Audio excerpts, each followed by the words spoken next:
I think I'm ready. Are you ready? I'm ready. Welcome to the Incoherent Fangirl. Where this is our last episode for a couple of months.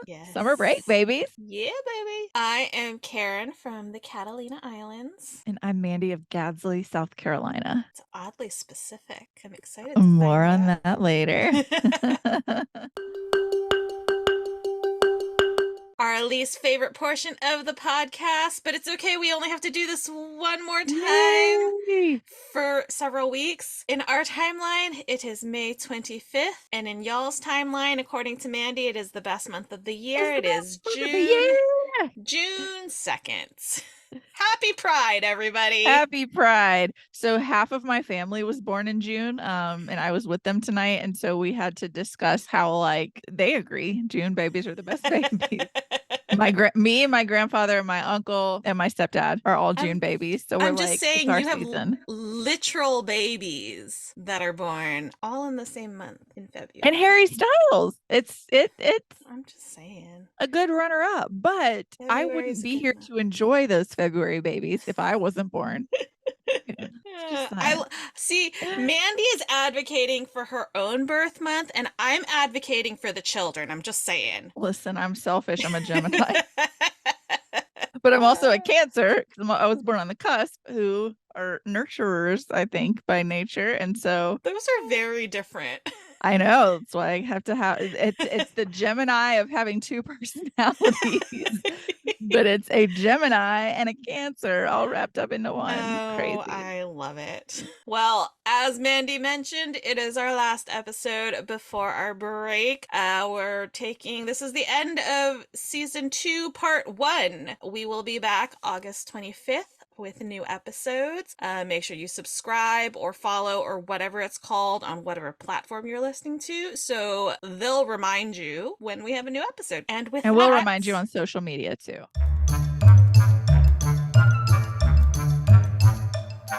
this week in fangirling, Mandy. So we started out the week with the Straight Up with Stassi tour. That was a lot of fun. We ate at this really nice. It was like super nice. It was in kind of like a old looking building. It didn't look like it was going to be much, but it's this really nice Italian restaurant called Italian. So it was Atalian. Okay. Because you're in the South and people, we want to go get Italian. I think that's why they named it that. So I thought that was clever. And then we walked over to the Tabernacle, which is like an old church turned music venue. Taylor Strecker, who is a friend of Stassi's, did like a little opening comedy session she's hilarious. Stassi came out. She talked a lot about Scandival because she used to be friends with everybody. And we had like a balcony seat right over the stage. And at the end, they do like a little karaoke thing, which made me very uncomfortable. I don't ask me to get up and dance in a crowd. Like, no, I'm not going to do that. But Stassi's husband was on the stage dancing and he kind of looked up and he saw Josh and they had like a bro moment where they just like held their hands out and it was like another man. Wow.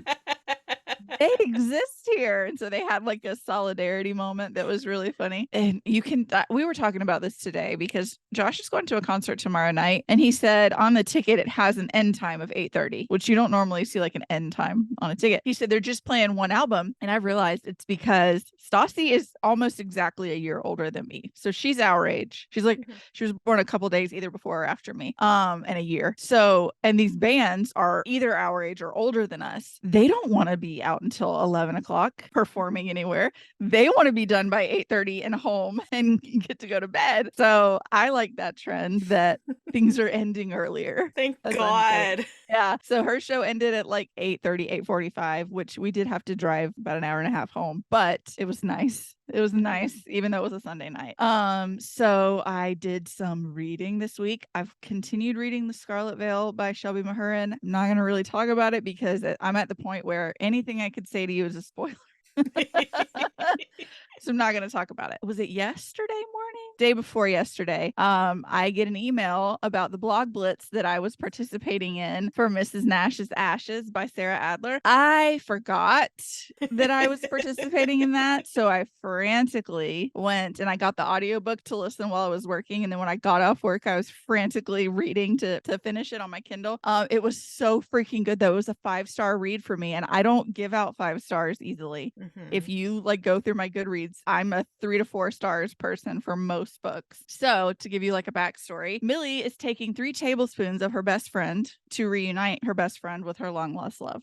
So Mrs. Nash has obviously passed away, and her next of kin has allowed Millie, her much younger roommate, to take some of her remains, because she's been cremated obviously, as like a remembrance thing. So shortly before she passed, she sits Millie down and starts telling her about this woman that she was in love with in the 1940s and 50s. And they choose to separate mostly because of the times, but just circumstances. They were in the Navy and that's where they met. They had to go home, and you learn a little more about the why in the book. So I don't want to give that away. But they do exchange letters until one of them thinks that the other has died. They get like a return that says deceased. And so she spends the rest of her life, she's like 98, it's Mrs. Nash is the survivor, kind of pining, and she wants her remains taken to their place, which is a beach in Florida. So the book starts with Millie in an airport in Washington, D.C., and there's this like creeper hitting on her because she's a former child star. And she had a really embarrassing situation where when she was 14, they made her put on like a bikini for an episode, and she was apparently a lot of people's like sexual awakening, which is fine when it's a 13-year-old boy, whatever. I mean, you're going to have a crush, whatever, but she'll have like 30-year-old men come up to her now and talk about how hot she was. And she's like, it doesn't even matter that you were 13 at the time. It's a weird conversation to have now. And also, I should say, I'm not saying that it's ever okay for anybody to objectify anybody. Like, I'm not giving a pass, but it's not creepy for, 14-year-olds to find other 14-year-olds hot. Yeah. Like, that's normal. But she still is living with that.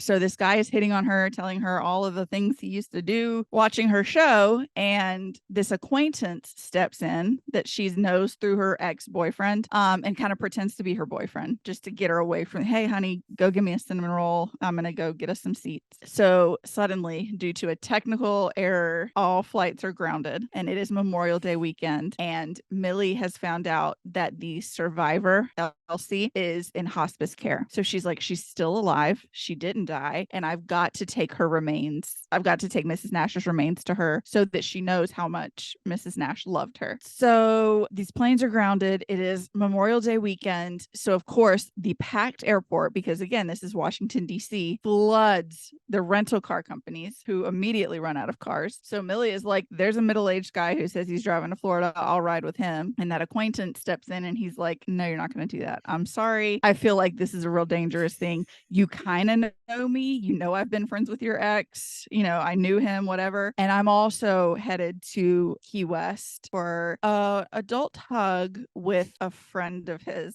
with benefits. So he says, I've got my car. His name is Hollis. I've got my car. Just ride with me. I'll sleep and you drive. You sleep and I'll drive, and we'll get there in a day or two. Shenanigans ensue. They get to Gadsden, South Carolina, which is where I'm from, and they get hit by a deer. Which I would say it seems like a rare occurrence, but that happened to my husband when we were either dating or engaged. He got hit by a deer. It like literally ran into his driver's side door and like caved the half of the door in.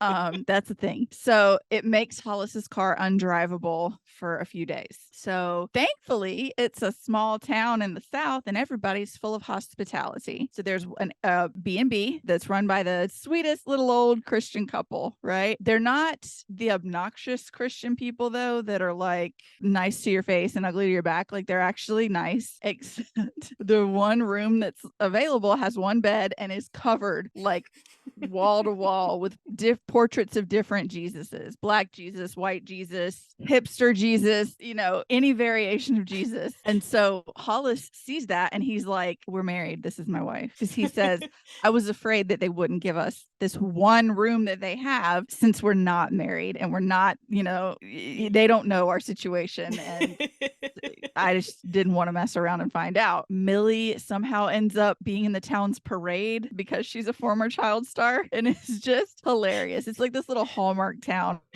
Um, so it was a really funny and like fun rom-com. Got a little steamy at parts, but it was also like oddly deep, and like it dealt with grief really well. Not only being like the person who's grieving, but also like the person who's taking care of someone who's grieving, and like the best way to do that. And I have to say, Dick Nash, Mrs. Nash's like husband, is a king. And if until you read it, like you will, once you read it, you'll be like, oh my gosh, yes, we stand Dick Nash. He's excellent. And there's like a really unique, I felt like, twist towards the end that was, I really liked it. I thought it was a really cool way to write a story. So again, 5 stars for me, which is kind of rare. You'll have to read it because I think you'll really like it. And it's I really will. quick. I immediately added it to my Yeah, TBR. you should. And then earlier today, I watched the part 1 of 3 of the Vanderpump Rules reunion. So Sheena is there. Rachel is in a trailer outside because she has a restraining order against Sheena for punching her. So they'll swap out later. They did not on this episode. So immediately, Andy Cohen is like, "Hey, Tom, do you have anything to say to the cast?" And he immediately starts sniffling. And James Kennedy says, "Pull yourself together, man. This isn't the Oscars." And Ariana is like, "You are not a victim. Like, why are you sniffling at him?" Like, he's just sobbing uncontrollably. And everyone's yelling at him to stop with the histrionics. Like, we're done with this. This is so annoying, except for Schwartz, of course, because Schwartz is an idiot.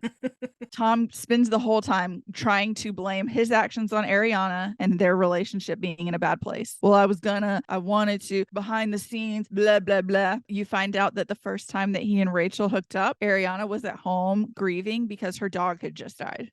The Yep. fuck? It was just freaking gross all around. And I never in a Oh. million years would have thought that I would be like, James freaking Kennedy is a king. But the way that he is reading Tom to Phil is just the best thing I've ever seen.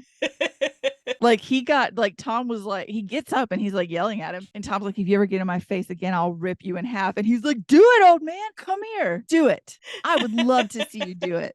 So Rachel will be out next week so that they can take care of her too. But one thing that was interesting is that they every now and then they would cut to like her reacting because they're filming her watching what's being said. And so Ariana brings up that Tom is blaming a lot of this on them having intimacy issues. And she was like, "Tom, we had sex several times in these, months leading up to, you doing this. And while you were having your affair, you were still coming home and sleeping with me." And Rachel makes this face when she realizes that Tom was also sleeping with Ariana. Like, bitch, did you think he was committed to you? You're the mistress. He's not committed to anybody but himself, baby.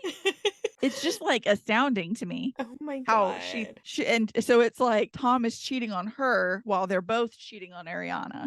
Just Wow. insane. Wow. I'm really excited because like Ariana has on her red revenge dress, right? And it is a dress that I could not pull off at all. She looks amazing. And it didn't happen this week, but they showed like in one of the teasers, he looks over at her and she was like, "Don't even look at me. You don't get to look at this." Yes, ma'am. He I does not. He love does not get to look it. at you, queen. Are we going to talk about Guardians of the Galaxy? No. Okay, then I don't have anything else to say other than God, it sucks how hot Chris Pratt is to have garbage views on things. I'm so glad I was never on the Chris Pratt train. He is so freaking beautiful to me. Like he's so hot and I just hate it. Like Objectively, Andy I can Dwyer. see it. I get it. Like, I get it. But he does nothing for me. He does nothing for me. And I'm grateful for that. I wish that sorry. I didn't see the appeal because his Andy Dwyer days were like gold. Yeah, I'm Okay, what did you sorry. do this week? Well, this week, okay, so last week I forgot to mention this, but I was following the Silvera suit saga on Oh Instagram. yeah, I have never been so stressed out about a fucking suit in my life. I Like, know. Adam Silvera, get it together.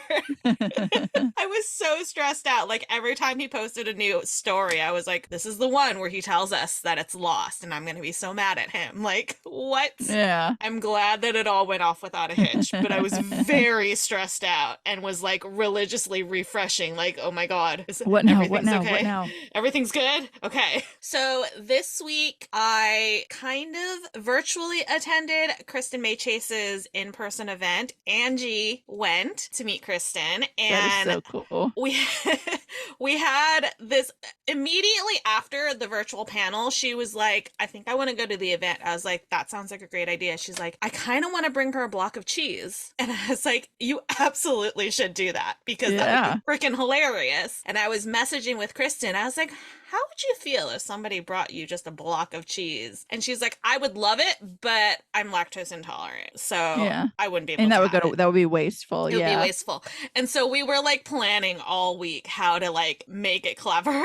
So I was like, okay, you can print out a picture of a block of cheese and give it to her on behalf of me. And Yeah. then she found this cute little like I squeeze saw toy. it. Yeah. She sent me pictures. And I was like, it's freaking cute. And so she went, she gave Kristen the cheese and then video chatted with me. So I got to video chat with Kristen at the event. It was very cool.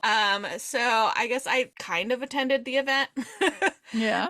Apparently her mom was there and promptly stole the cheese squeeze toy. Yeah. I'm like, you know, I get Gotta it. give it It's away to very cute. mom. It's very Yeah. cute. And then this week I read 7 Rules for Breaking Hearts by Kristen J. Miller. It is her debut, and it is about a podcaster who has a podcast with her best friend where they have 7 rules for breaking hearts, which basically it's like it's for people who are choosing to be single but still like hooking up, and also like how to hook up without catching feelings kind of thing. Yeah. They're just kind of like not anti-relationship, but just like if you choose not to be in a relationship, here are some fine, guidelines yeah. and stuff like that.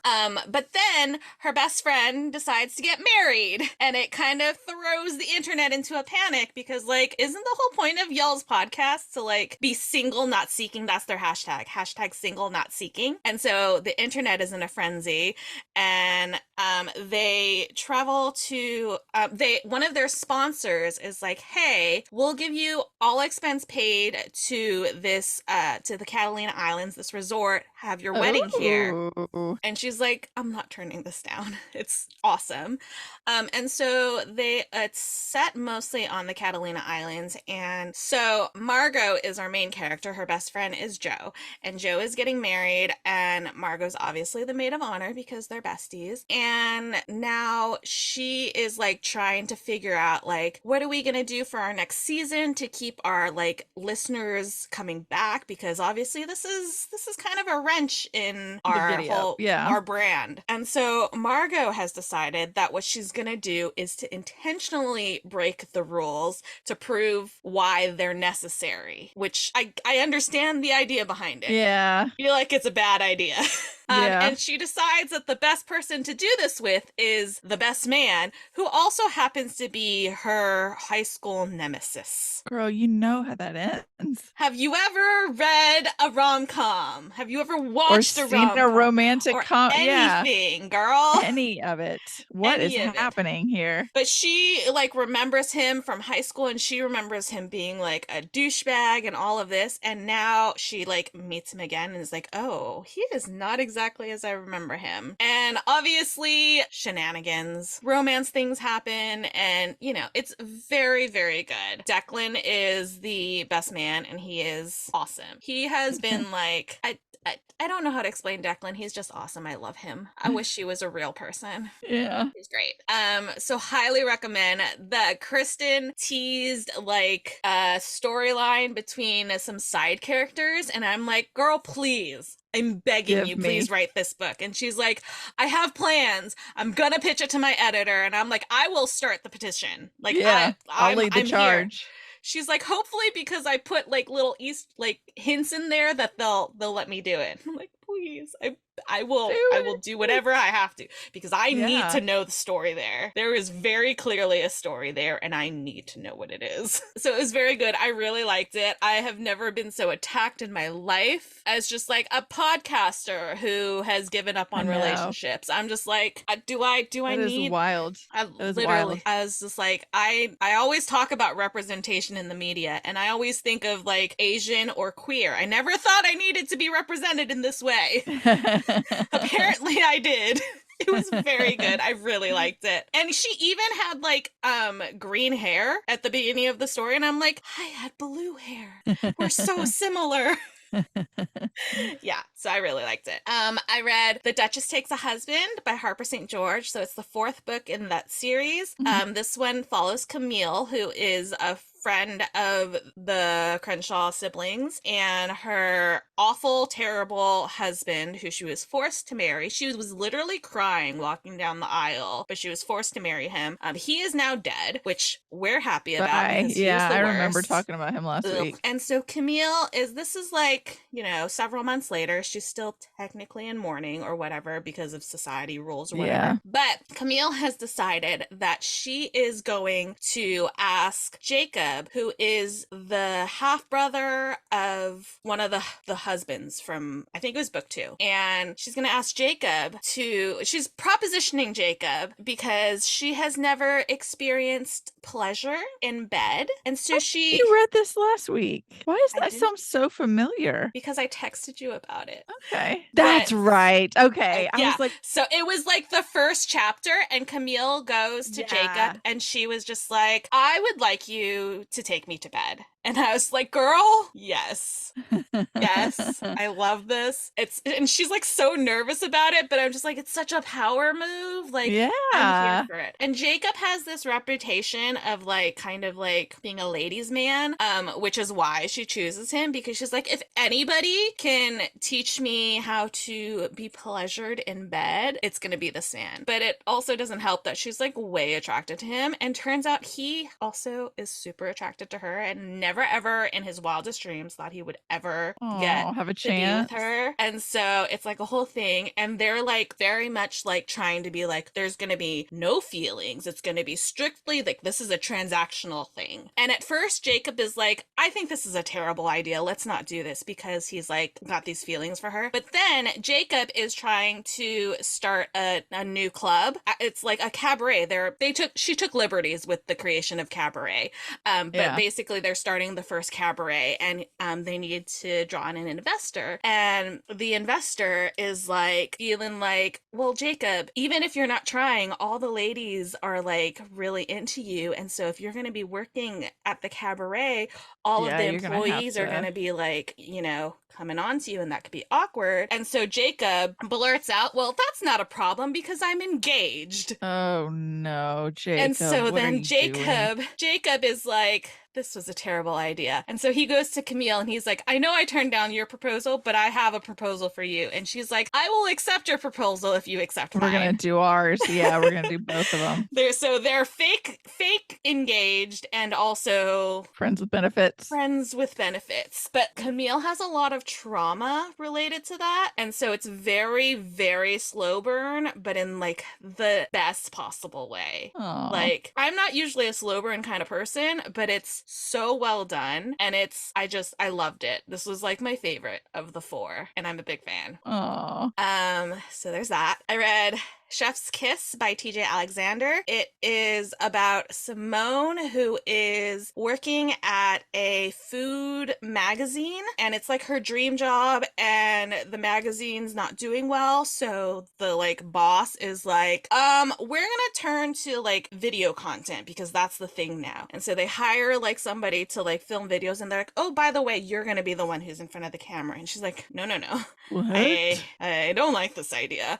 Yeah. And also they hire a new kitchen manager, Ray, and Ray is super like sunshiny, and Simone is not. It's a grumpy sunshine. It's great. And so they kind of clash. I mean, Ray's so much sunshine that they don't even realize that they're clashing with Simone, and Simone's just like, this is not working. And then after a drunken night, Ray and the camera person Petey like filmed a video or something, and it accidentally got uploaded to the company's Oh YouTube instead of no. PD's private YouTube, and Ray kind of becomes like an internet sensation. So the magazine is like, oh yeah, this we totally planned that all along. They've got their own show now. Actually, I keep saying they because Ray is non-binary, but at the beginning is going by she her pronouns. Okay, yeah. So the company is like, oh yeah, she's great. We totally planned this all along. And so then the company, they go with Ray's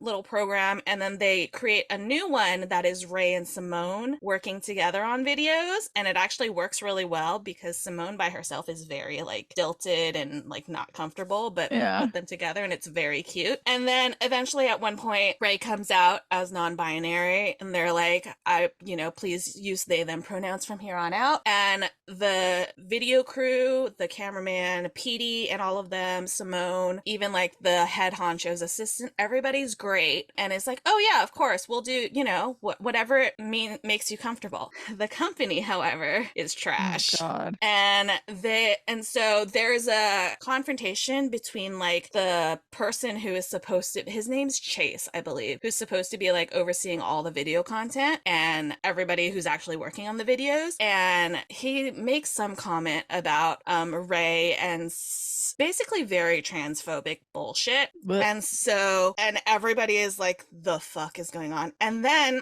they're all talking. Ray's like out and everybody else is talking, and they're like, we need to report it. We need to do all of this. And then they get an email from, I guess, HR or the company, whatever. And they're all like, oh, it's already been done. Everything's going to be fine. It was not.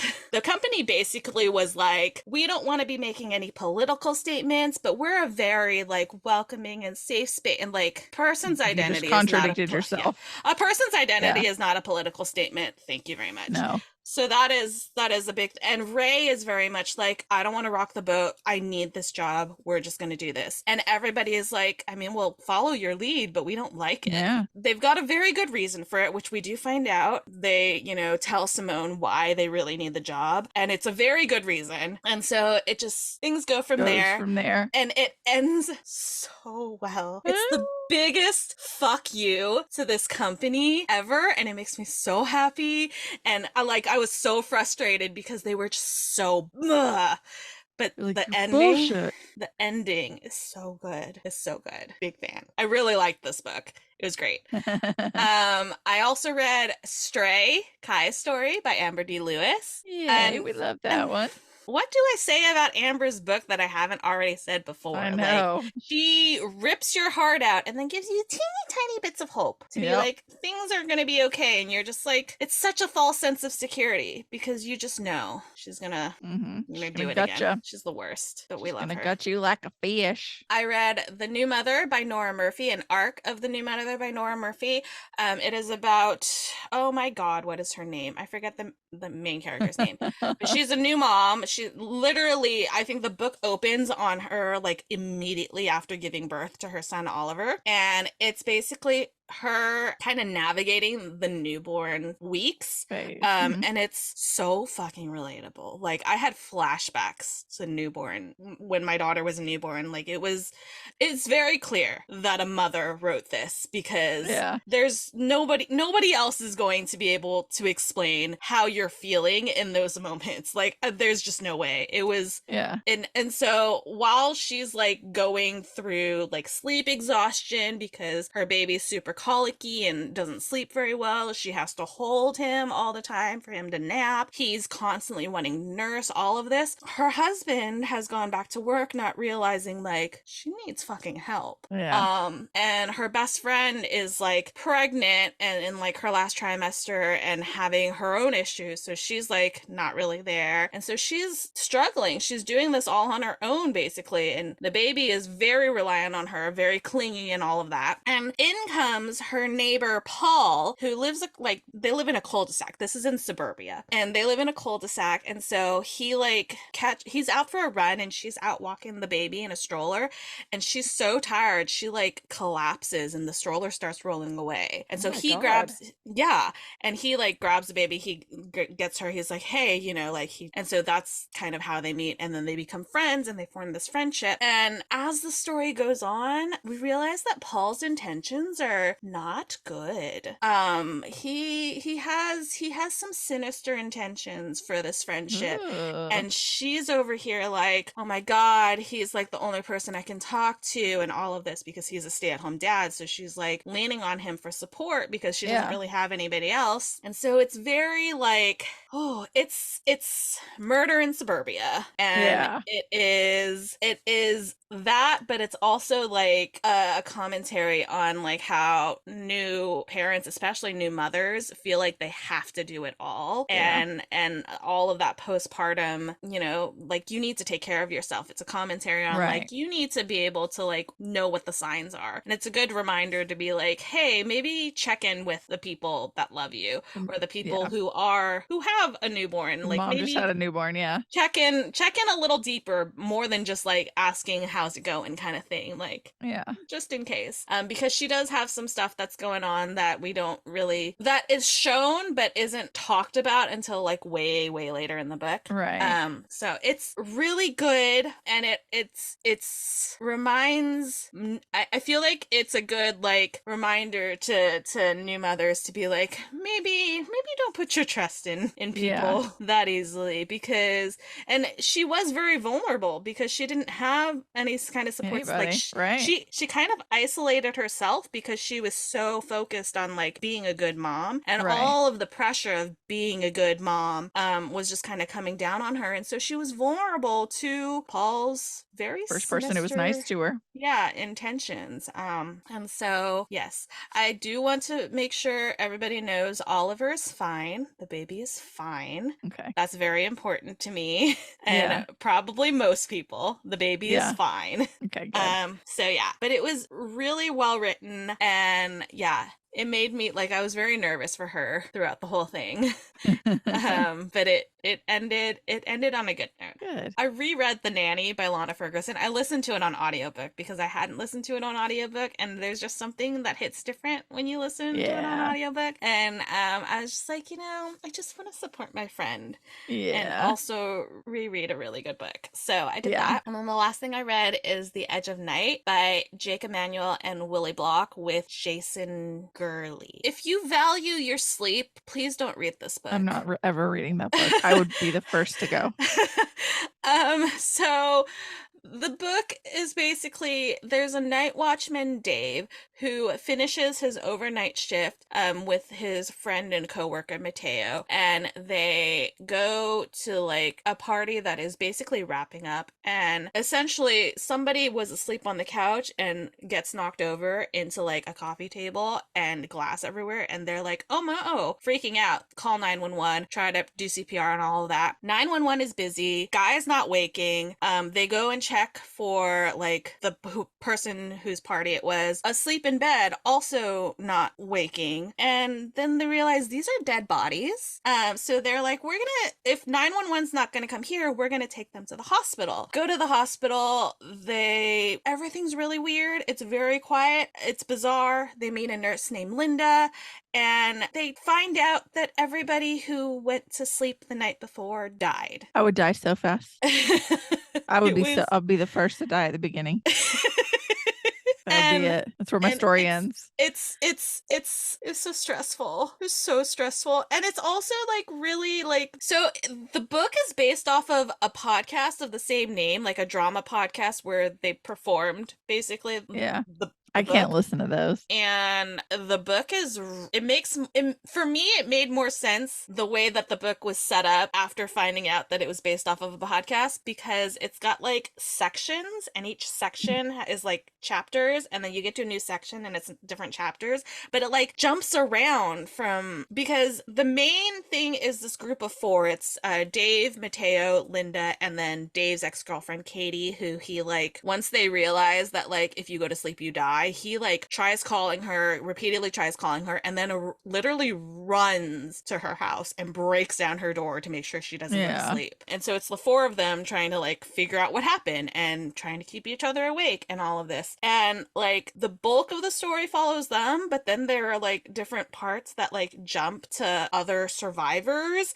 and it's a little chaotic for my taste. Yeah. It very much felt like it was written like a TV show, which is good if it was TV. Yeah. In book In format, book form, it didn't doesn't work so translate. well for me. I'm sure there are people who enjoyed it the way it was. For me, it just didn't work. It was well written, like each, if you put it together in a way that made more sense Yeah. and wasn't so jumping around.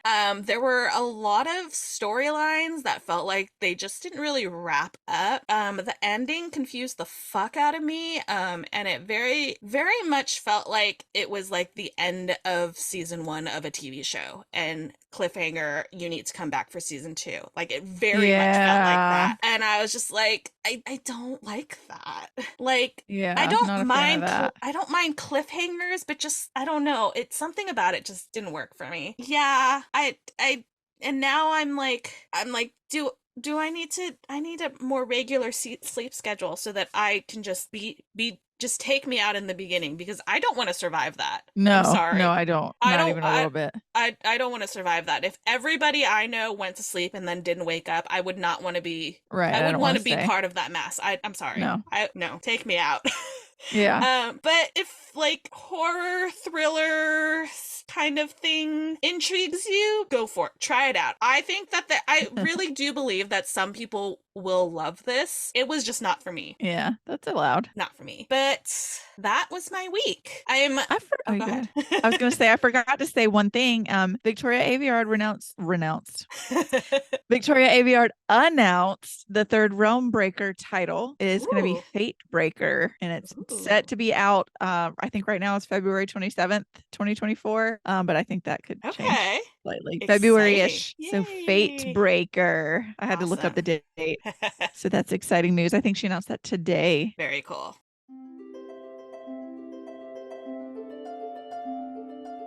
Do you have a fictional boyfriend this week? I have 2. Okay. The first one is Declan Walsh from 7 Rules for Breaking Hearts by Kristen J. Miller. First of all, he is the sweetest man. So I mentioned him when I was talking before about the book, and he played these pranks on Margot, the main character, in high school, and she was like, he's doing this on purpose, he's the worst, he's a douchebag. Yeah. And well, turns out that it was on accident, first of all. The first one was an accident. The first one was an accident. He didn't know it would be her. And then the second one, he actually was like, I thought it would make you smile. You looked like you were having a bad day. And I thought it would make you smile. But she didn't take it that way, unfortunately. Yeah. And so like, he always had good intentions. He's had this crush on her since high school, and he used to go to all of the band concerts just because she was in the band. Like, this man. Obsessed. And all this time, she was just like, he was a jerk and a douchebag, and he was just like, I just liked you. Yeah. He's so sweet, and he's a redhead. Sweet baby. Yeah. So Declan, adorable. And then the other is Jacob Thorne from The Duchess Takes a Husband. We all know consent is king.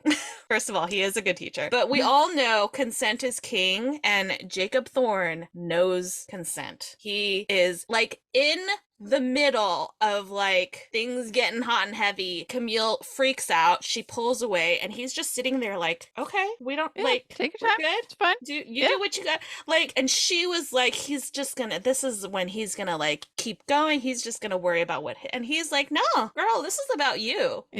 And it's every time is like that. Anything that happens, it's always about her, and I'm talking about everything is about her, and I'm just like, this Oh, and it's like, especially in like this time period, for this man to exist and to be Yeah. all Yeah, about that's like, rare. I'm just like, this king. That's king shit right there. And I'm here for it. It's kind of sucks that like we're talking about like how consent from a man is amazing, but it should be the norm. But like Yeah, the bar still, is on the floor. the bar is The bar is in below the floor. hell. The It's bar is like in hell. way, yeah, like Yeah. there's the bar is disintegrating down there. Like it's Yeah. just, so, but like he's great. I love him. So those are my two fictional boyfriends this week. What about you? Speaking about consent kings, let me tell you about Hollis Hollenbeck from Miss Snash's Ashes, because he's the same way. Things happen, and I don't want to spoil too much, but it's very dark. And she's like nodding her answers and stuff, and he's like, "No, I need your words. I need to hear you say what is okay, what you want." Yes. I'm not taking a nod in the pitch dark. Like Right. I need you he's to be clear. Ugh, yeah, yes. clear, and whatever you're into, I'm into. It's whatever, but I need words. Yes. He's an angsty author. Ugh, say less. He is grumpy to Millie's sunshine. He is so protective over her. And I don't want to say puts up with a lot, but he takes things that are thrown at him so well. Millie is kind of chaotic. She's all over the place. She's kind of spastic. She reminded me a lot of myself, where and I feel like it's undiagnosed ADHD. Where she's just like flies by the seat of her pants in every moment of her life. And he is not that way. Like, she was going to get in a car with a middle-aged rando and drive to Florida. And he was like, do we think maybe if we take a step back from the situation, that is the most smart idea?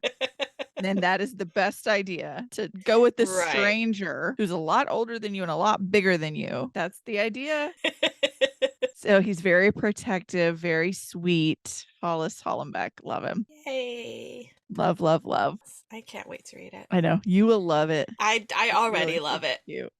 Oh, I forgot to mention when I was talking about it, but there are content warnings in the beginning. Yes, we love. Yeah, a lot of it is because she was a child star. It talks about her dealing with people who were like sexually attracted to her, and talking about her to her adult self, about her minor self. And then of course grief, death, loss, all of that. And I put that in my blog. Like, we love a good content warning in a Yes. book. That is so Absolutely. important. Where did your money go this week, Mandy? So I forgot to show this. I talked about it last week, but it was across the room. Oh, yes. I got that Ed Sheeran box. So I thought it was so cool. It's packed so cool. So you open it up, and it had the CD in this little thing. You take it out, and it's Ed's face. And then there was a t-shirt inside. I've taken that out, obviously, but Ed's face. And so then you've got the CD, and then inside the thingy, this is so crazy. Ed Sheeran had his hand on this. You touch this. So Josh got me that because he's the bestest. I want to put it back because I don't want it sticking out, getting messed up. I want to get a shadow box for it. Yeah. To keep it nice. So then I had something random show up on my informed delivery, and I was like, I don't even know what that is. I read the best book I've ever read recently, and it was Fourth Wing by Rebecca Yarros, and it is Entangled Publishing and Red Tower Books. And like, it's like a fever dream. I don't remember even signing up for like an influencer thing, but I was so frantic after I finished that book for more. So I had a random package. Look at this mailer, first of all. It's the cutest mailer. So cute. Yeah. In case of emergency, open #book mail. I'm obsessed. Obsessed. I'm keeping it. Like, I'm not even gonna throw it away, which is so weird. But the book is Planes, Trains, and All the Feels by Livy Hart. And it came with a little like a door hanger and a bookmark. So I'm really excited to read that. I got a finished copy of Unfortunately Yours by Tessa Bailey from HarperCollins. And then I got 2 books from Hachette Book Club or Social Club this week. So the first one is But Will You Love Me Tomorrow by Laura Flam and Emily Sue Leibowitz. I hate the term old soul, but like I grew up with my mother who we watched like black and white movies more than like TV, like more than color. And like I Love Lucy and all of that. And like my mom didn't really listen to this kind of music, like the 60s girl groups, but my grandmothers did. So I'm excited to dig into the girl groups, Yay. and it's an oral history of 60s girl groups. I'm trying to decide if I'm going to read this first and then let my grandmother read it, or if I am going to be nice and let her read it first. And then this one I'm interested in, and I thought my husband might be too. It's called Mapping the Darkness: The Visionary Scientists Who Unlocked the Mysteries of Sleep by Kenneth Miller. Because they don't know a lot about sleep. If you think about it, like what goes on, what are dreams? Like what is all of this? Right. So yeah, I'm excited for those. Last week while we were recording, my husband was buying me a new MacBook because I complained about my old one, and he was like, "Oh, by the way, I got you a MacBook," and I was like, "What?" At first I was like, why? Because like I thought it was for him, like because he just sent me a picture of a MacBook order, and I was like, why? No, it was for me. It's here. It's pretty. It's black. I got like a little floral case for it, so it looks all dark academia-ish, I guess. I don't know. And then I bought and he bought a lot of home security stuff because we've been having a situation lately where there's this kid, and yeah, I want to start by saying this child is not a problem. It's a kid who has kind of been roaming my neighborhood. He's like 7, I think 6 or 7, but I've never seen an adult, and he knocked on our door one time to ask if the twins would play with him, which they did, because we were like, he's lonely, so they went out with him for a few minutes. But like as I was telling them, hey, I didn't want to slam the door in his face, hey, you want to go outside with him for a few minutes, he just like walked into the house. So I'm concerned about 2 things with this kid. He doesn't understand boundaries because he's a child. So in this day and age, I want to have like some cameras around my house just in case we're not home and he's there. We want to know that he's safe, and that if we see anything on our cameras, we can call someone to help him be safe. But I also want to have cameras to protect us because we have dogs. Right. So I want to know if someone who doesn't have the mentality of an adult, because they're not, goes to my backyard and opens my gate and walks in and then walks out and doesn't close my gate, because I don't want to let my dogs out with an open gate. So we're upgrading our cameras around the house. So we're probably going to put those up this week and this weekend. So we did that. And again, I'm not complaining about the kid. Like, he is being a kid, but I want everyone to be safe, and I want backup. I want proof that everyone's being safe all the time. So yeah, we bought some cameras. Where did your money go? I got a few things. No, it's the same stack. It's okay. It's okay. Stuff is just going on top of the stack. Gotcha. Yeah. So I got a finished copy of The Time Has Come by Will Leitch. I don't know how to pronounce it. I'm so sorry. From HarperCollins. It's a hardcover. Very nice. I'm like, ooh, cool. It's set in a Georgia pharmacy, and honestly, say less. I worked in pharmacy. You live in Georgia. That's all I need. I'm so easy to convince to read something, honestly. So thank you, HarperCollins. And I also got some stuff from Hachette Social Club. The first is How to American: An Immigrant's Guide to Disappointing Your Parents by Jimmy O. Yang. So freaking funny. I could die. He's hilarious, first of all. Yeah. He's fucking hilarious, and I love him. But the title of this book is just perfection. I'm obsessed. I can't wait to fucking read this. I'm gonna be laughing my ass off. I'm sure of it. And then I got Vegan Richa's Instant Pot Cookbook. I got a cookbook. Very cool. From Hashtag Social Club. We have an Instant Pot. We rarely use it, so maybe this will kickstart something or other. But it's 150 plant-based recipes from Indian cuisine and beyond. And I just, sounds delicious and amazing. I rarely use mine too, but when you do, it is so so nice. Yeah. It's super convenient. Okay. Good to know. Yeah. So thank you to Chet for those. And then I got a bunch of pins from 100% Soft. They released their Guardians of the Galaxy Volume 3 collection. So we've got Mantis. I can put her closer. She's so cute. Adam Warlock, Rocket, My baby. the High Evolutionary, Gamora, Drax. Oh god, this is really difficult to do. Peter Quill, Cosmo, My baby. She's such a good girl. Nebula, and of course, super jacked Groot. I Like, am ha- Groot. Groot is a fucking plant. Why is he so jacked? It confuses me. I know. I'll get there. But Not saying a word. that is where I guess technically I only bought the pins, but yeah, that's where my money went. Wow. Yeah. Look at me. Oh, You did okay. good this week. To be fair, I ordered like 2 books from Fairy Loot this week, but they're not coming till like July, August. So, I had a harrowing experience oh, today good with Bookish lord. Box. So, listeners, the June Bookish Box, which I don't normally like Bookish Box lately because they've gotten pretty terrible, Let's is context. Fourth Wing. I ordered the Foul Lady Fortune special edition, and it has been over 6 months. And every week for the past however many weeks since it was supposed to be shipped out, they have said, we have been informed that this is coming to our warehouse this week. We'll let you know.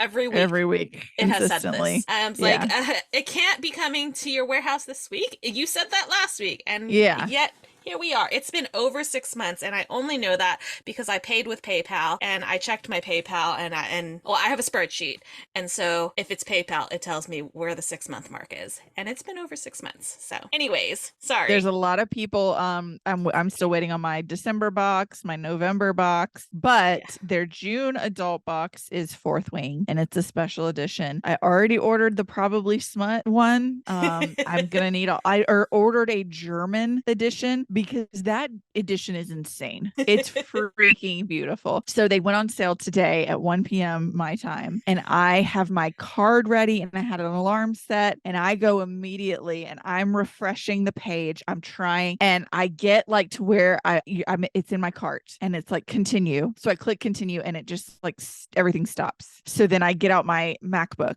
and I do the same on it, because I'm like, maybe it's it's my phone. Then I pull out my iPad, and I have all 3 going, and I'm texting Karin like, I'm just trying to get this box and nothing's working. And so Karen's like, I'll try. So she's trying all the way in California.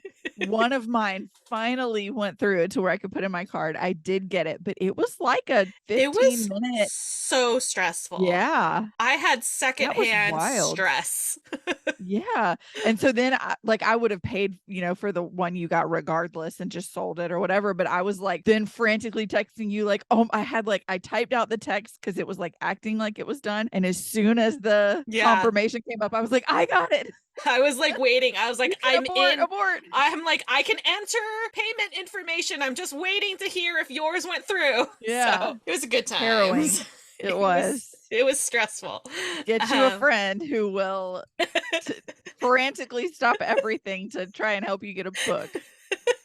Bookish people are the best people. I'm just saying. For sure. Yeah, that was definitely a stressful situation. That was the thing that happened. Yes. Speaking of special editions of our books, I did order the French special edition of These Violent Delights, and it's beautiful, and they have a pre-order incentive, and I'm really mad that I don't currently live in any of the countries that qualifies for the pre-order incentive, even though I've ordered the book. I'm very sad. You need to email the publisher and be like, look, I ordered that edition. I've been frantically texting everybody I know to see if they have friends in France, Switzerland, Luxembourg, or Belgium. I think those are the 4 countries that you have to live in order to get the pre-order. And I'm like, oh my gosh. Anybody, somebody, anybody. Yeah. I just need an address. I will pay for you to ship it to me. Everything. I just need need yeah. How am I supposed to collect all the Chloe things if they don't let me collect all the Chloe things? It's just rude. It is rude. It is very rude. So, if any of y'all are listening from any of those 4 countries and wouldn't mind giving me Yeah. your address so I can have them ship this pre-order and send it to you, that'd be great. I'd be very appreciative. Send me an email. The incoherent fangirl at gmail.com. What she said.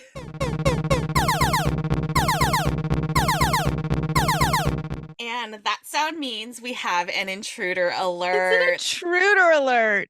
This week we're very, very excited. We have the author of All the Right Notes, Dominic Lim. Welcome to the podcast. Thanks for having me. Welcome, welcome. Very excited. I have a drink. I hope you don't mind because it is happy hour. So I just got Sprite, but no judgment here.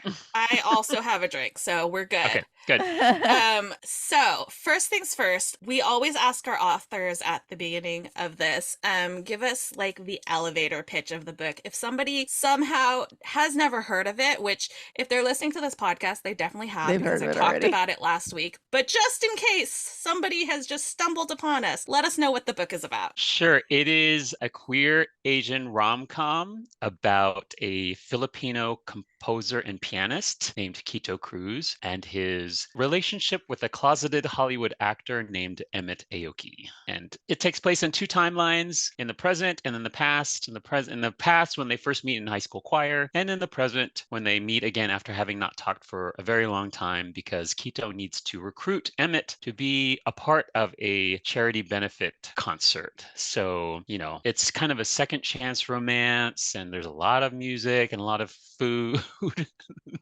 and a lot of family. So yeah, that's it. It's got You're speaking to our souls over here. The music, the food, theater, all of it. everything that you just said, right to the Yes. soul. Like this book was written for us. Basically, is how It I really feel. was.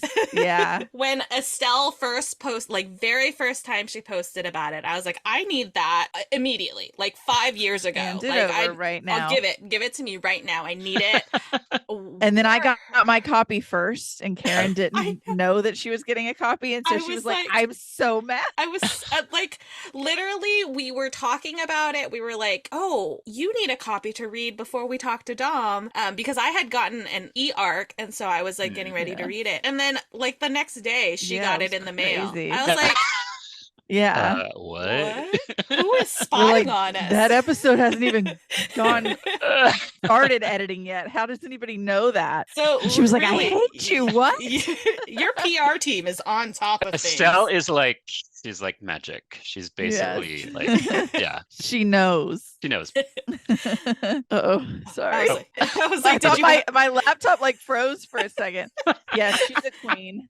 So I want to know. I've always wondered this, but I've never thought to ask it of anyone. What is it like to write a dual timeline book? Like, do you write each timeline and then mix them in, or do you kind of pants them together?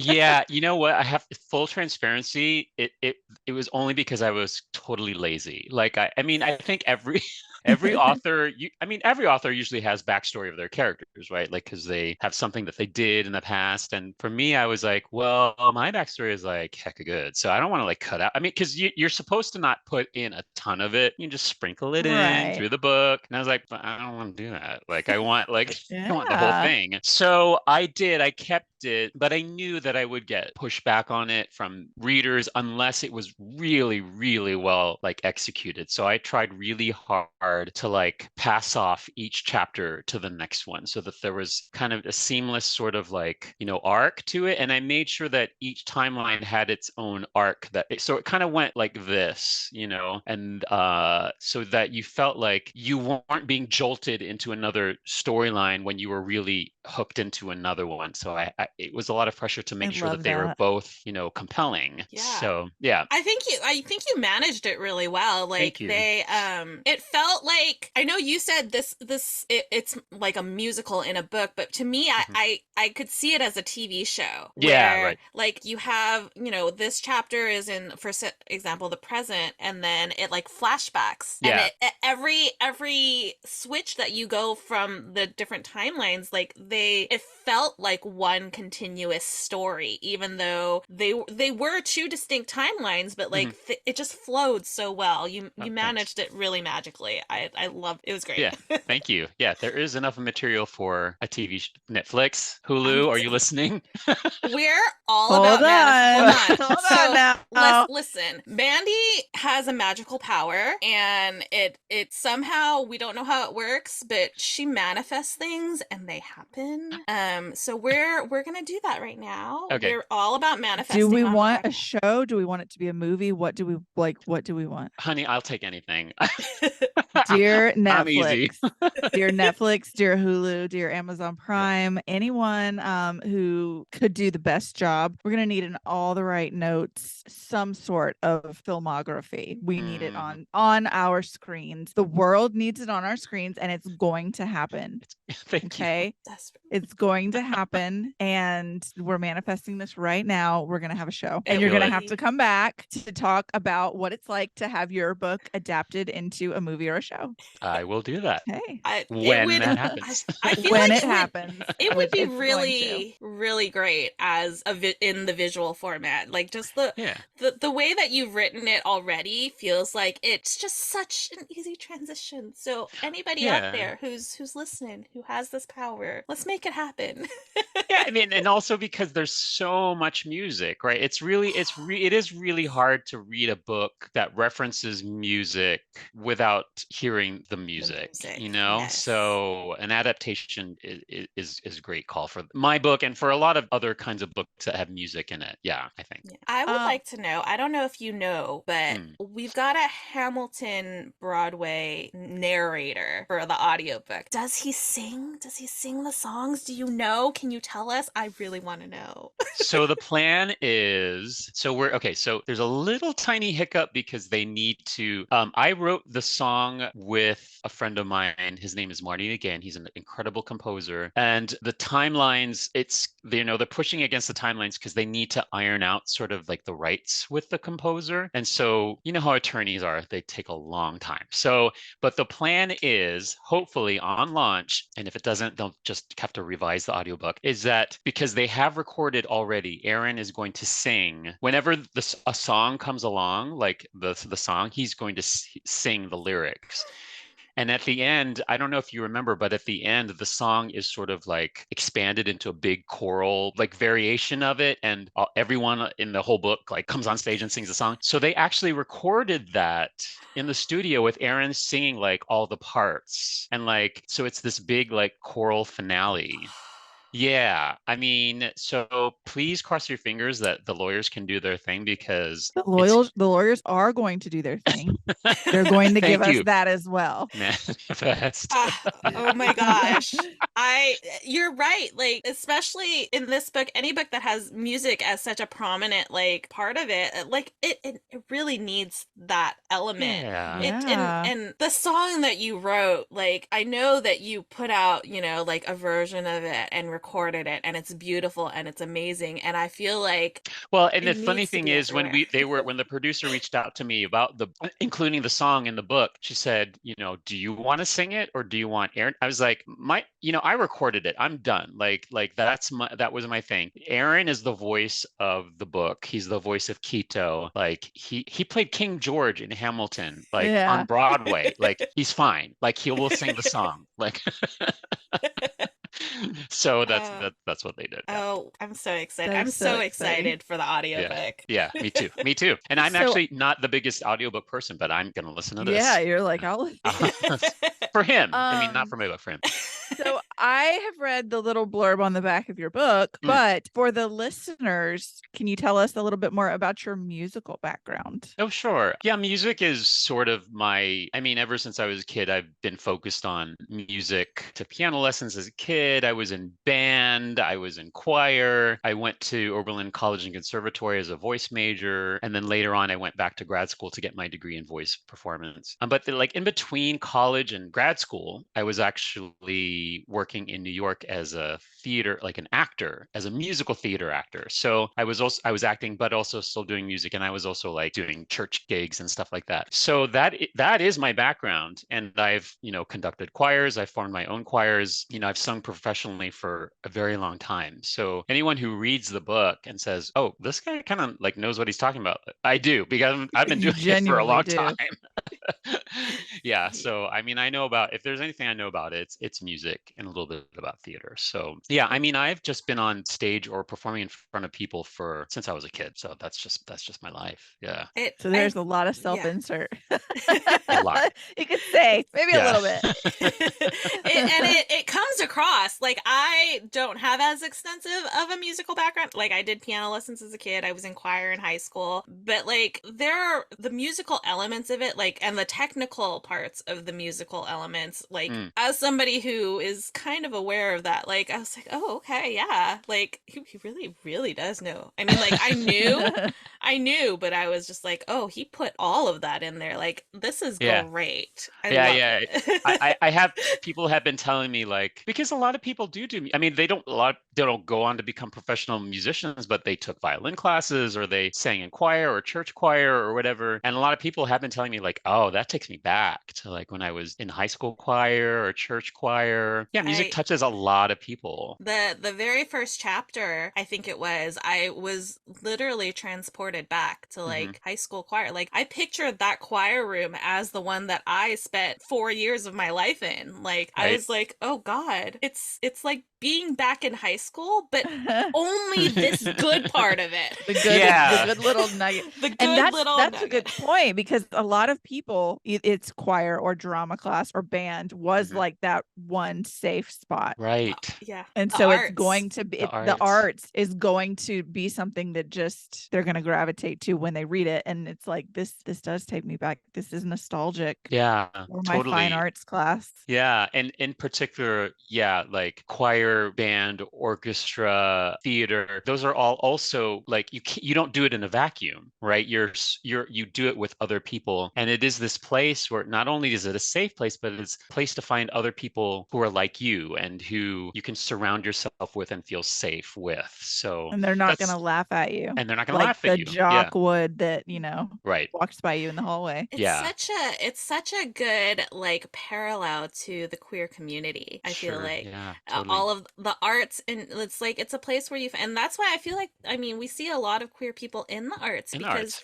it's the place where we feel safe, and like you said, nobody's gonna laugh at you if like you accidentally screw up something or whatever. I did that once in drama. I completely messed up and I was so upset, and everybody like was cheering. They were like, you did great and you can just redo it tomorrow. Like it's fine. Where any other class, if you mess up, they're gonna like, oh, that nerd.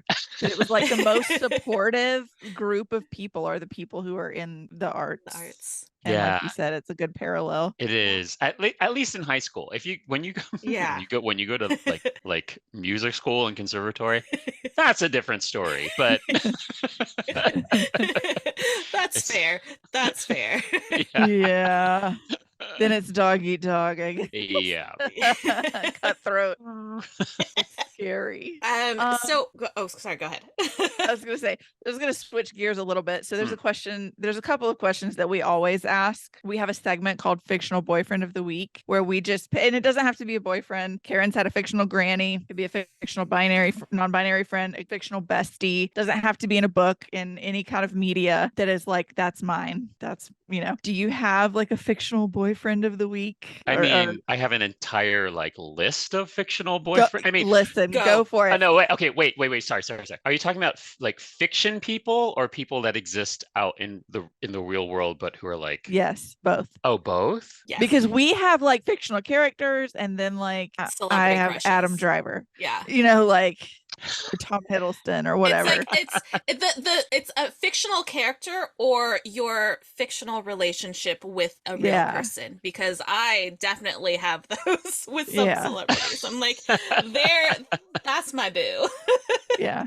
She's married to Sebastian Stan. He just doesn't know it yet. Oh Exactly. yeah. Yeah. Yeah. I mean, I have so many crushes, but like the one that comes, I mean, the first one that comes to mind is Jonathan Bailey, the guy that was in Bridgerton. He plays, Yes. and the funny thing is in the first, because you know how the second season it focuses more on him. The first season it wasn't him, it was his sister and Regé-Jean. I can't remember his name. But and then the second season we're focused. And the funny thing is when I watched Bridgerton, I was not that into him, maybe because he's kind of an asshole. He's kind of an asshole anyway. And then I don't know. I feel like they styled him differently for the second season because I was like, what is going on? You're like, where did you come from? Why are you so hot now? And then I found out like not only like he's queer also, and he's a musical theater person. Like he won like the Olivier for being in the production of Company, Stephen Sondheim's Company on the West End. So I was just like, what? I love when things like that happen. Like you're like, I like you, and then you find all this other stuff. You're like, oh, I really got even like hotter. Yeah. Totally. That's a good fictional boyfriend. Yeah. And then like it's not super original, but I mean there's a reason why I wear this shirt. I mean, when I was a kid, my first crush was on, and this is gonna age me, but I had a crush on Christopher Reeve as Superman. Like that was my ideal like boyfriend as a kid. And I was just so in love with him and the character and everything. But anyway, yeah, so that's my sort of fictional boyfriend. But I feel like I have more like actor boyfriends that if you want to throw them out, you can, because most people forget everything they've ever read, watched, consumed. As soon as we ask that question, they're like, what is a book? I don't know if I've ever seen a movie in my life. It happens a lot. Yeah. I'm very into a lot of we're entering a renaissance of super hot Asian actors, I just have to say. Yes. Like, Henry Golding and Louis Tan and like what's the guy's name from Warrior? I think his name is Andrew Koji. But like super, super hot. I don't know if you guys ever watched on the CW the Kung Fu reboot. Oh my God. Like every single guy on that. All of them. Every single person is so beautiful. And like, did you know John? I don't remember his last name. The guy who plays the brother. He's got an accent in real life, and I'm like, oh baby. Oh, the brother, like the younger brother, or like the doctor brother. The doctor brother. Because he's got an accent in real life. I thought he was Filipino at first, but apparently he's like mixed, like he's Singaporean and something else, like something like that. But anyways, but all the boys on there, I'm just like. The way that I have a crush on Eddie Liu, I cannot. It's beyond. I can't. Like, I can't even deal with my crush on Eddie Liu. Oh my God, I'm obsessed with him. If I ever meet him in person, I would die. I would die. I follow almost all of them on Instagram, and Shannon, who plays Althea, she posted something about, I think she posted a picture with her and Eddie, and like something like her comments or something. She's like, ladies, he's single. And I was like, hello, hi, yes. Me, I volunteer. Volunteer tribute. Slide into those dear. Yeah. Hey. If you want to just pass my name along, that'd be great. You're right. We really are in like this renaissance of just beautiful Asian people being just all over the media, and I'm living for it. And the thing is, when I was growing up, you could maybe find that with Asian women, or at least as I was getting older, but Asian men never, ever. Like you never saw them. First of all, you never saw them really in entertainment, period. I mean, Jackie Chan or whatever. So, but then Yeah. later on, I mean, like, but as a leading man, as a romantic object, I mean, object of affection, of like romantic affection, like never. And so that's what's so amazing about right now. And that's part of the reason why I wrote this book, because it was like, yes, like Asian men can be sexy. They can have their own love stories. They can be like, they can turn you on. So I'm very Yes. happy about what's happening right now. Yeah, and it's like this book is coming at just like you're right in the middle of this like resurgence, and Yeah. like it's like people are going to gravitate, I feel like, towards Emmett and Keto because they're just, first of all, they're amazing characters, period, full stop. Thanks. But it's just like it's also like they're starting to realize like Yeah. Asian men have got it like going Well, on. they So always have. they always The have. world's They just always now have. catching up. The miscellaneous world's just white people catching have up. just figured it out. Yeah. Yeah. Yeah. Gosh. Yeah. So another question that we always ask our authors is, what are you reading now? Or what is something that you've read and you're obsessed with, you can't stop talking about, everybody needs to read this book? Anything like that? Yeah, so I have two books I'm reading now concurrently, and they're sort of related to, what I write about. One is another male romance that just came out. It's called Best Men by Sydney Carger. And I actually had to stop reading it because it was so funny. And it's a romance, it's a rom-com. Like I actually, first of all, I was waking up my husband because I was read it in bed and I would like, and he had to do this thing where you're like, Been there. you Yeah. think you're quiet, but you're really They're not. like, And he's like, shut up. hey, can you just like go into the living room and read Yeah. that? He has this way. He used to write for like Saturday Night Live and Comedy Central, and so it's like super funny. Not only is it romance, it's super funny. So I actually had to stop reading it because I don't know. I mean, I don't know if either of you write, but sometimes you read something, you're like, oh, I don't know how to write. When you read something and it just makes you Yes. feel like an imposter, you're like, Yes. oh, Yes. I'm bad. Like That whip is terrible. I should go delete yes. that Yeah, draft no, right Right, now. exactly. yeah. Yeah, and I had to Throw it stop. all I out. had to stop reading it because it was making me feel terrible on my own writing. So I'm actually going to finish that now because I finished the manuscript for my second book, but which we could talk about later. But Yeah, I we're love coming that back to book. that. We're gonna circle we're around. Okay. coming back. Yeah. And then the other book is not a rom-com, but it is a queer Filipino book, and it's YA, and it's called Chasing Pacquiao, and it's about Oh, I don't know if you've seen about it. this I've seen recently. it. It's on my TBR. I haven't gotten around Yeah, to it, but great. I mean, you know. it's not lighthearted. It's not a rom-com. It is about a high school kid who is queer Filipino. He has a Filipino boyfriend, which I'm just bonkers about. And he is getting basically like full on bullied, not like just like kind of bullied, but like full on bullied, right? And because he comes out and he learns to sort of defend himself by, following Manny Pacquiao, who for many people, that's the most famous Filipino person that they know, Manny Pacquiao, the boxer. So he learns how to box. But then he learns about Manny Pacquiao's like like homophobic stance because he's pretty homophobic. Right. So it's this question of, what happens when you have this hero, and this happens to all of us, I think. We follow someone and then we realize, oh, there's something about them that is not good. So how do you reconcile that? So I love that question, but I also love that it's about queer Filipino, like Yeah. yeah, it's just Yes.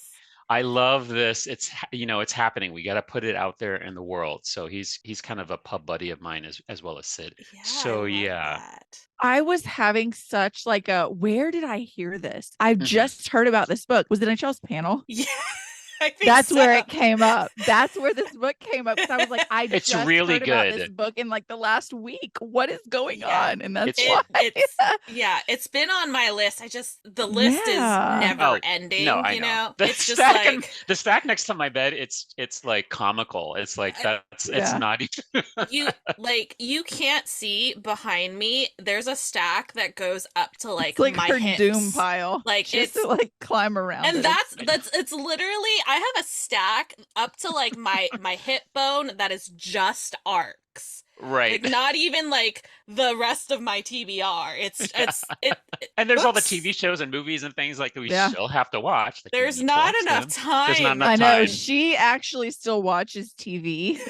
And she's like, you have to watch this and this. The only thing I'm watching lately is Vanderpump Rules because I'm just Scandival. I have to. But it's like, yes, I know, but I have to. You got to. She's like, want me to watch Kung Fu. And I'm like, I know, but I also have to catch up on Mrs. Maisel. I And have been there's more trying episodes for of this, 3 years to get her to Yeah. watch Kung Fu. I'm like, And not Queen Elizabeth. What's Charlotte. it? Charlotte. Queen Charlotte I haven't seen that is yet, out. but I have yeah. to watch that. And it's like, and I have so many And you have to books. sleep and like go to the Yes. bathroom Yes. And work. I have to work. and work. Yeah. Ugh, work. I'm like, Karin, I'm good if I finish all of my books I'm trying to read. It's never ending. Yeah. Truly. My TV gets turned on for 1 hour a week, and that's for Vanderpump. Good for you. Good for you. Okay, but you only have like 2 more episodes, and I know, then you 2 can more, start and then something else. My okay? TV's taking a break. Yeah. Or Bravo's taking a break. I can watch something else. You're right. So I want to circle back to that book too you were talking about. Oh yeah. What can you tell us about that? Well, first of all, so I got a 2-book contract with Forever, and I really underestimated the time it would take to get the second book done. So I procrastinated and procrastinated. But the problem is, it's like this is my first book, so I was just like I wanted to really enjoy like everything that was happening with it, the edits, the copy edits, the publicity, and it was like I couldn't like my first child, like I couldn't have that and also work on the second one. So long story short, I've been working for like hours, at night and before work and everything. And it's finally turned into my agent. So she gave me some comments, but it is called, and they wanted a title right away. It is called Karaoke Queen. And I'm already obsessed. I need it on the title alone. It is about a reformed drag queen who is Filipino. And he used to, here's the story. He used to be a drag queen in college or in high school. He was like a closet, like Instagram queen who had a huge following. And then something happened. I won't spoil it, but something happened to make him stop. Okay. And then after that, he kind of reformed himself to be like really butch, really masculine, to really, put that feminine side of him away. Okay. So like later he runs into an old flame of his who now is a bartender, and he's bartending at this bar that's failing. So he has this great idea to like start a karaoke night, and one thing leads to another, and he ends up having to host it. But the only way to get a lot of people, he realizes, is to bring back his drag persona. But he doesn't want his flame to know that he's a drag queen. So it's this kind of like comedy of errors thing, like Tootsie, like he has to kind of be in 2 places at once to figure out like how to fool his flame. So what he does is he enlists a doppelganger, his frenemy, who kind of looks like him. He's also Filipino, and he has to teach him drag and how to look like him and impersonate him. And what happens to this frenemy is he kind of starts to like have feelings for him, because in a way he starts to fall in love with himself as a drag queen. Like he realizes how beautiful it is to be feminine and to like wear drag, and like so it basically sets up this love triangle between him and his old flame and this frenemy who's impersonating him. And it's about embracing like what it means to be femme, what it means to be feminine, and drag, and so and karaoke. So God. So you said you finished the manuscript. I don't see it in my inbox. I'm gonna need that. You're gonna need that pronto. Estelle, did you hear that? Immediately after, Did you hear once that, you log Estelle? off. I'm That sure sounds she knows. amazing. Yeah. Oh my God. I love everything about that. And there will be, I don't know, I mean, you've read All the Right Notes. That's a slow burn. This will have a little bit more sex in it. So just so you know. That's the one thing too, where people like, can we get a little bit more like? I am so like unashamed of how many sexy books I read. Like the more sex, the better, in my opinion. Yeah. Give it to me. I'm okay with that. Yeah. I know there are people, and like, good for you. It couldn't be me. Give me the sex. I'm here for it. I'm ready. I got you. The funny thing is, because I was talking to Sid Carger, who I mentioned earlier, and we were both talking about how when men write about, now we're having more men write male romance, right? And when we write about it, there's like hardly ever any sex in it, because It's like we are fully sexed. Like we get it. Like we already have it. Like we don't need to read about it. Like we want the slow burn romance. Yeah. But we get that like women who read the romance is going to want like the full details because they're not in on in the act. So they're going to want some. And I will give it to you in the second book. I'm so excited. It like first of all, Ujima and All the Right Notes was amazing. Oh, thanks. Oh my God, obsessed. And I was like, I would love like some sort of like spin-off sequel kind of thing where they get Third book. I'm just like I need it. I need and because there's like a little teaser. I don't know if you know this, but there's like a little teaser in your books talking about the second book and I was like, is it gonna be and then I saw drag queen and I was like, wait. And then I was like, no. It's not her, but no. I can't believe I'm spoiling this, but she does show up in the second book. Yes. And my plan is that the third book will be about her. So yeah. Oh my gosh. Yeah. One of my favorite things is when authors connect their books. Yeah. Yeah, it's so like cool, right? The little like Easter eggs because like without it having to be like book 1, right. book 2, book 3. They can be book like 4, standalones, but you that get is like so cool. Oh, it's so much fun. It's just like it's like an inside joke. Like you're like, oh, Yeah. I see what you did there. I mean, I think the thing about romance is that it doesn't really lend itself to like a 3-book series because you want to have the happy ending. So what are you going to do? Break them up in the second book and have and haven't go through it again? You can't. So you sort of have to find a different way to weave those people, through. Yeah. Well, and then with romance, I mean, I feel like romance is one of those genres where like they're getting a happy ending. Yeah. So like how did you navigate that? Like how do you keep it kind of like keep people guessing? Like you know they're going to get there, but how do you keep them guessing to how they're going to get there? Yeah, are you asking me right yes. now? Yeah. You specifically. Yeah.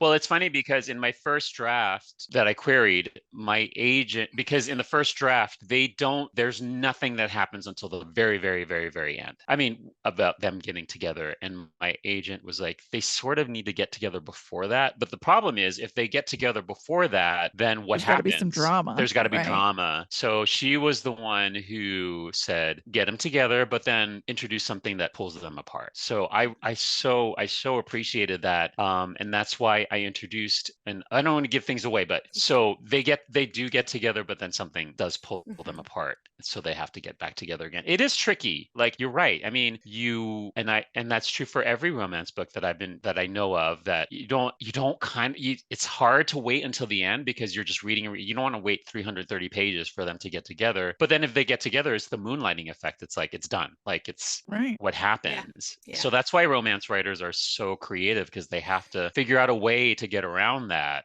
And I'm just always guessing. Yeah. As a reader. Mm-hmm. In that way, I'm constantly like, I read a lot of romance. I'm constantly like amazed because like, I feel like writing romance is really difficult because you do have to navigate that. Like people know how it's going to end. Essentially, you have to do something that keeps them guessing, even though they know where it's going to end. And in that way, I feel like it rivals like things like fantasy that are there's world building, but like romance is still hard, man. Yeah, it's still hard. It is hard. It is hard. Especially because, how many love stories are there? I mean, there isn't really an infinite number. It's just there's kind of, 2 or 3 kinds of love stories, like tropes or whatever, but you have to find a way to make them all feel different, especially, in your own stories. So yeah, for sure. You have to work to make them stand out. Yeah, for sure. All right. Well, I never really thought about that. Sorry. No, that's okay.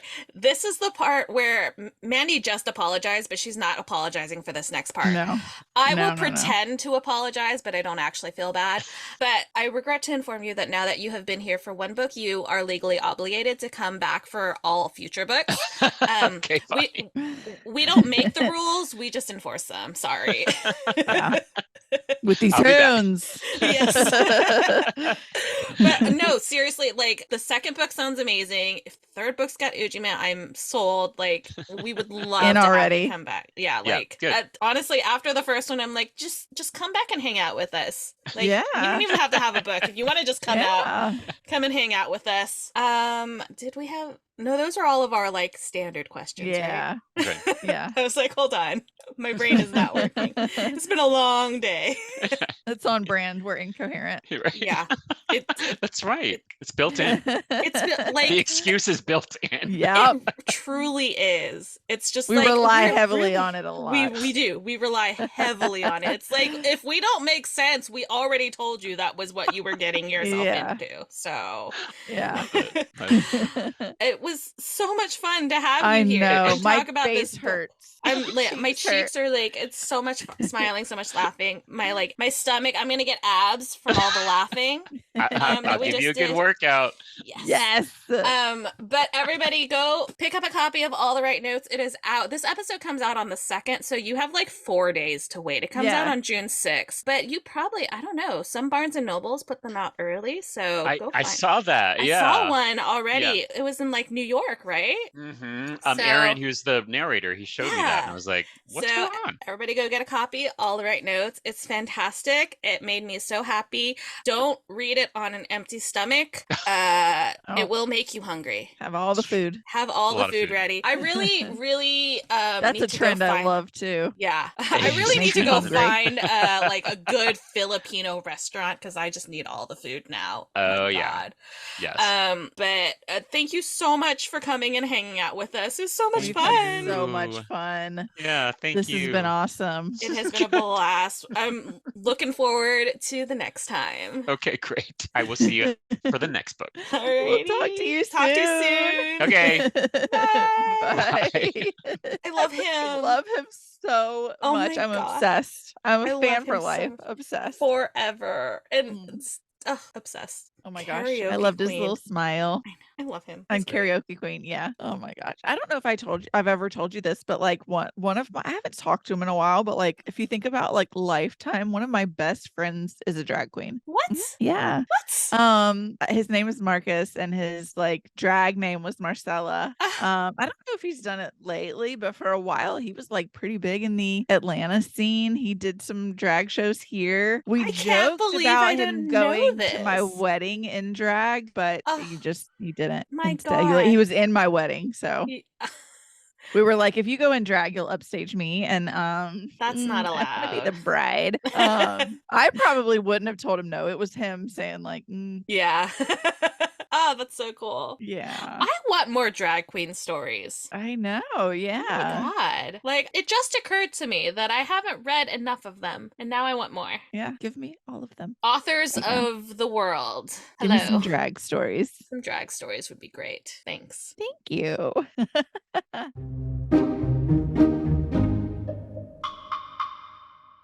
What are you anticipating? Summer break. Oh my God. I opened my laptop and a calendar alert popped up and it's like summer break starts tomorrow. And I was like, yeah, it does. Yes, it does. It's a 3-day weekend, and even better, I work from home tomorrow, then I have 3 days off, and then Tuesday I also work from home, so I will be home for 5 glorious days.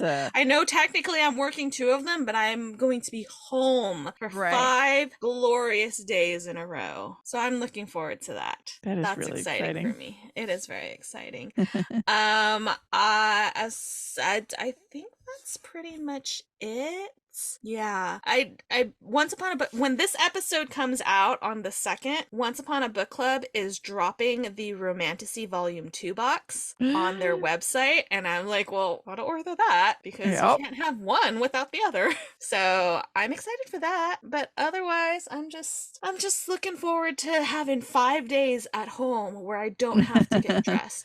Though on Sunday in Palo Alto, they're doing doing AAPI Heritage Day, and it's supposed to be like this big thing. I've never been to it. I hadn't heard of it until Linden Tree's newsletter went out, and they're like, hey, we're going to be at this. You should come. And I went, okay, first of all, I fucking love Linden Tree because they sent this out. I went and they're like, you have to get a free ticket to go in, right? So you have to have a ticket to enter. Mhm. And so I went and I was like, they're sold out. And I'm like, hey, Grace, can I come in with you guys? And Aw. she's like, I won't be there, but here's somebody else. I've talked to this other person. She said just to call or text them when you get there and she'll walk you in. And I was like, Oh, I will do whatever work, y'all. If you guys want me to work for you guys yeah. a little bit, I will happily volunteer my time. I Yeah. just want to come hang out. So yeah, it's funny because I was texting Grace and she was like, I won't be able to go because I'm going to this other thing.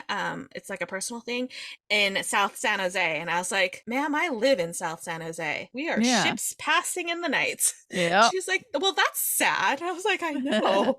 We're gonna have to plan like a play date or something. My kid has been like, Mommy, can we please go to Linden Tree so I can see Auntie Grace so I can show her my creation? And I was just like, One day. she apparently is a big fan of Auntie Grace, and you know what? I don't blame her. She's pretty cool. Yeah. So yeah. So other than that, I don't have to put on pants for I'm gonna 5 days. need you in that 3-day weekend to put on pants and go see Guardians of the Galaxy, Karin. I don't know who you are. I am very overwhelmed with books.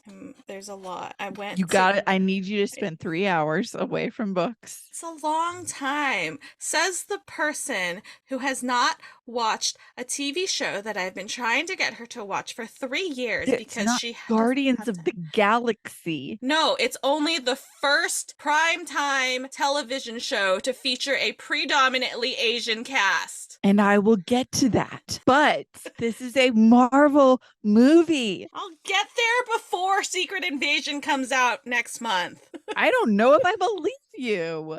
I don't know if I believe me either. I can't believe you. Listen, to be fair, I'm blaming Chris Pratt because Chris Pratt, he's a good person to blame. Karen Gillan. Shut up if you love Karen Gillan. I know. She's there. She's amazing. I fucking love her so much. Yeah. She's the best. Anyways, what are you looking forward to? I don't want to put on pants, Mandy. Why We'll are you wear a trying to dress. ruin- What's too much? So I booked a little 4-day getaway because of a long weekend around my birthday. I want to go to the beach. All I want is to be near a beach, but it's a long weekend in the summer. Beach Airbnbs, pricing skyrockets, and everything is packed. So we're going to Memphis for 4 days. I don't know if we'll do Graceland or not because I have been, and it's like $170 a person to go inside now. From what I looked at, I need to look again to make sure because that does not seem very real. $170 a person. Wow. For a tour seems a little excessive. So I'm looking forward to that. And I got a pretty exciting beta read recently that I'll be reading soon. I couldn't believe you didn't say anything. I do. Well, we can't say what. Yes. But yeah, we have Also a pretty have that. exciting book to read. So I'll probably get to that this weekend. I'm not sure that I'm ready mentally. Yeah. And then I have I talked about it last week, my cousin's graduation and my niece's wedding in 2 days. We had the graduation party tonight. So I got to hang out with my family for a little bit, but now I'm excited to see her graduate, which is crazy because she was a baby when I was in high school. Like, yeah. I distinctly remember there was one night where like my high school boyfriend was over and we had like her and her little brother spending the night. And so like I distinctly remember it because I had a futon and we were just sitting on my futon and like she was playing on the floor and all of a sudden she just like rolled over and we thought it was like the most amazing thing. It was like she just rolled over. Oh my god. And now she's graduating. It's insane. It's bonkers. Actually insane. Yeah. Very so exciting. That's that. And then I'm looking forward to it being June. Best month of the year. Happy birthday preemptively to Mandy. Thank you. Everybody, make sure the entire month of June you are sending happy birthday vibes to Mandy. To me and Adam Silvera. I was getting there. I wasn't going to let it go without mentioning him. We like to invoke the name of Adam Yes. Silvera as much as possible. It's fun. Anyways, Yeah. I think I it's feel time like for a it's spiel. yeah, it's time for our last spiel of the half year. Season. All right. Let me open back my notes because apparently I still need those. While you're doing that, I can show the patrons Aww. my sleeping baby girl next to me. She actually, when you were talking about, I can't remember what part earlier, she jumped up on my desk and was just standing here looking at me. So I had to like reach up and give her chin scratches. Aww. Now she's gang and she's gonna lay here with me. Look at her. That's the show dog 2.0. Tallulah. What? Wait, is she 2 or is Harry 2? And you have too many dogs. Oh, I don't know. There's too many show in dogs. age, it goes George Bailey, Tallulah, Zuzu, and Harry. But in appearance on the podcast, she's 3, I think. I don't know. Listeners, if you know, let us know. Let us know. In the meantime, if you liked this episode, please like, follow, and subscribe wherever you are listening to us. And please make sure to do the subscribe, especially because if you are like me and you forget things, the podcast people will tell you when a new episode comes back, which will be August 25th. So you'll get a little reminder of that. You don't have to remember all on your own. You can also follow us on social media. We're on Instagram and TikTok at The Incoherent Fangirl and Twitter at Incoherent Girls, even though we hate Twitter. It's a scary place. Boo! Hate Twitter. Please like our Facebook page and then head over to the website, theincoherentfangirl.com, where you can also stream all of our episodes as well as read our blog, which has many reviews of many books and will continue to have many reviews to come. And if you are so inclined, you would like to see our beautiful faces because we're very cute. You can see Mandy very diligently working on something while I'm doing this spiel. I'm trying to set up our coupon code for the searchers, believe, so that I can give us one, but it didn't. It didn't work. So this is a good time. Yeah. Anyways, if you would like to see us as well as listen to us, you can subscribe to our Patreon. Go to theincoherentfangirl.com/Patreon to sign up. You could get early access as well as access to the video episodes of each episode. You could have seen me trying to get a coupon code set up, but it was not working. She had a very concentraty face. I was trying. And if you have any questions, comments, concerns, suggestions, you just want to let us know that we're pretty, we will accept all of that. Send us an email, theincoherentfangirl@gmail.com. We love hearing from y'all. And a final way to support the podcast is to rate and review on whatever platform you're listening to us on. We would love that as well. And she with your is words. At Mandy. Yeah. All the words. We love words. We love words here. She is at Mandy Perv on all the things. And she's at Ms. Made in China on all the things. And once you have followed us on social media, you followed the podcast on social media, you can do some self-care and visit our internet besties, do some shopping. Head over to herecomesthenerd.com, use code FANGIRL to get 20% off your first order. Then, after you've got all of those goodies, you're going to need something to read. So head over to onceuponabookclub.com, get a box, get a book by itself, get some goodies, use code MANDY10 for 10% off. And then you're going to need something that will bring you comfort. And what is more comforting than a nice warm cup of tea? Nothing. Literally nothing. Really, really. You're going to head over to grimoiretea.com and use code FANGIRLT to get 10% off your order. But remember, there's no I in fangirl. It's FANGRLTEA. And we will let you know when we come back the new website, because I'm sure by then there will be a new one. Right. Last but not least, you're going to need the Fire and Starlight Saga. I feel it like I'm beating a dead horse at this point, but trust me, listen to We Are Your Mothers, listen to us, amberdlewis.com, use code fangirl10 for 10% off your purchase. And by the time that we get back, I will have I'm going to do it tonight, a searchers coupon code. I'm going to figure it out. I'll post it so that you can use it over the summer. And it will be added to this episode description. I just don't know what it's going to be yet. Just say it. But it'll be there. I will add it to the episode description of this episode, and we'll post it to our social media as well, so that you will have it to use over the summer, before we come back and beyond. Yep, it'll be And there. also, please remember that we will lie for you. Yeah. If somebody is judging your spending habits, just let them know that you won a contest. Mhm. We sent it to you. It's a gift. Like I said last week, if you need a graphic, I can get in Canva really quick and you won. Congrats. Congratulations. We had to Yeah. archive the post. I'm so sorry. We just Yeah. didn't want to confuse anybody. But I can also we could totally send you a congrats you won DM too. Mhm. Whatever you need, All we of the got you. things. We are your girl gang. We got your back. Yes, forever. Forever.